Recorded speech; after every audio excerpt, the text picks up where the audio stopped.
I'm Jennelle Donnay, and I'm my partner Mike Dinsmore. We're from Awaken Dance. Today we are doing social samba with you today. We're going to kind of walk through the routine that we did, a couple of the things. So samba being this Latin dance, I'm going to keep my balls of the feet on the floor. We're going to have a little bounce that's going to happen. And our count time, or our signature time is 2/4 timing. So I'm going to do a whole, half, whole, half. We did everything in 4 measures today, meaning we started with a 40 back basic.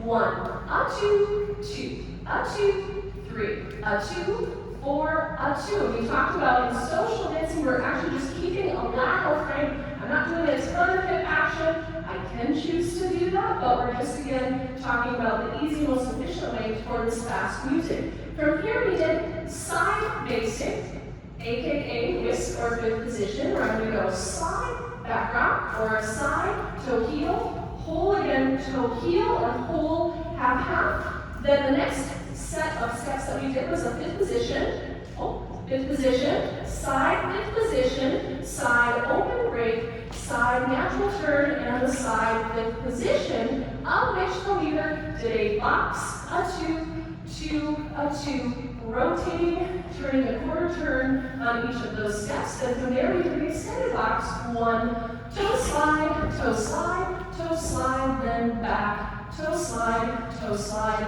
toe slide, and we started that all over again.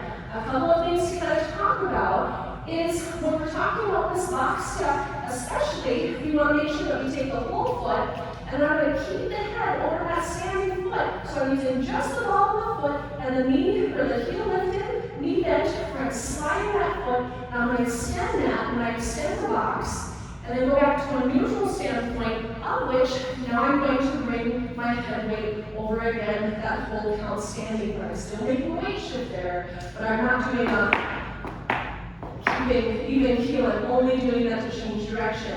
We also talked about, in that side open break leaders, it's really important that you go straight to the side, and that you're going to use the hand on the follower's shoulder to help first guide her to the side. I can bring this arm out to the side and bring my left hand down at the same time as I step straight to the side. So I want to make sure that my elbow doesn't go beyond my body, so that we can both do a push-pull. And from that pull, I'm leading the follower into a natural turn, and then in this case to a fifth position, of which I'll close back into those 2 rotating boxes. So the big thing for followers is making sure that when you do that side, fifth position, when that hand goes out, that kind of naturally sends us back. We don't want to let the elbow go back. We want to keep giving him the heel of the palm in the same and equal opposite energy. Then we go for doing a push, get back there, pull. And the pull gets us to this. I didn't talk about the hand, but with this natural turn, when he lifts that hand, we're going to keep this in the 2 o'clock position.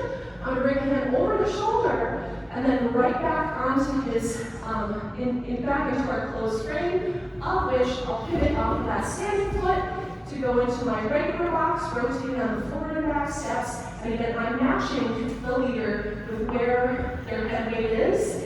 And like I said, sometimes we naturally do that by having to know these lifting steps are a step that kind of talks to the follower's body. So that is what we did today. So very good.